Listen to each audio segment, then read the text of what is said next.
Pour la première fois, notre pays se dote en pleine propriété d'un aéronef de cette dimension, à la pointe de la technologie et de l'innovation. Ce que j'ai souhaité honorer à travers cet Airbus 330-900, notre belle région naturelle de Casamance, en donnant son nom à cet appareil. Nous traduisons ainsi notre aspiration forte au développement inclusif axé sur la valorisation de nos terroirs.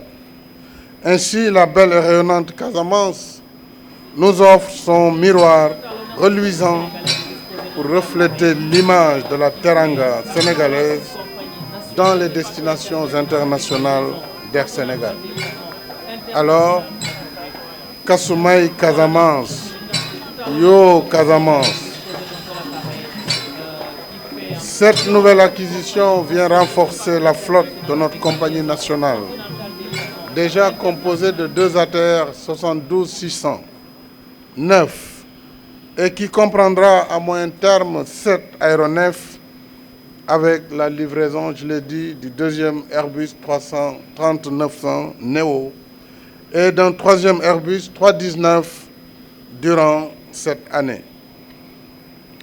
Notre pavillon national est désormais outillé pour engager l'exploitation de son réseau international.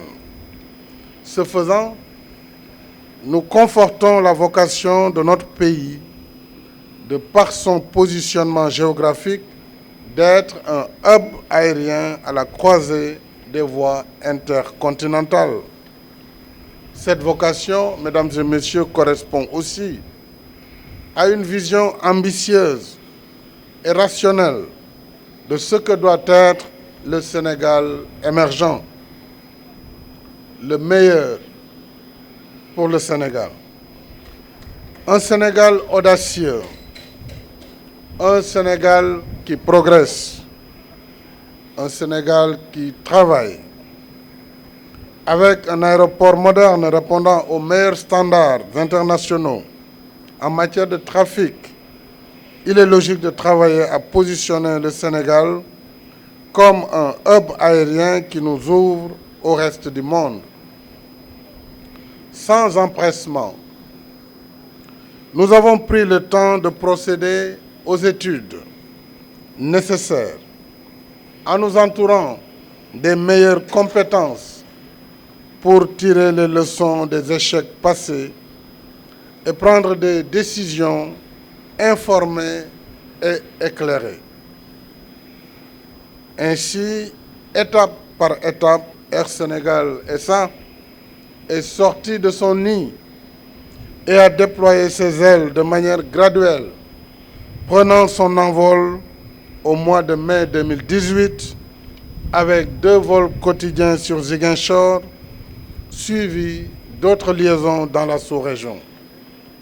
Aujourd'hui, notre compagnie agrandit et s'engage dans la desserte intercontinentale. Nous le savons, le transport aérien est exigeant, avec une marge de manœuvre qui laisse peu de place à l'erreur et aucune à l'improvisation.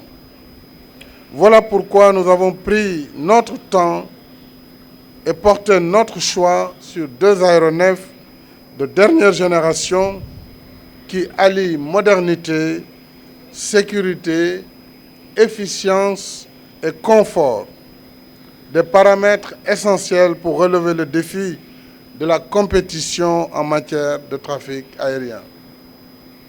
Dans le même esprit, j'ai demandé au gouvernement de travailler rapidement à la rénovation et à la certification aux normes internationales de l'aéroport de Cap Skirring, en attendant la reconstruction totale de l'aéroport de Ziguinchor et la mise aux normes des aéroports de Kolda et Sédhiou.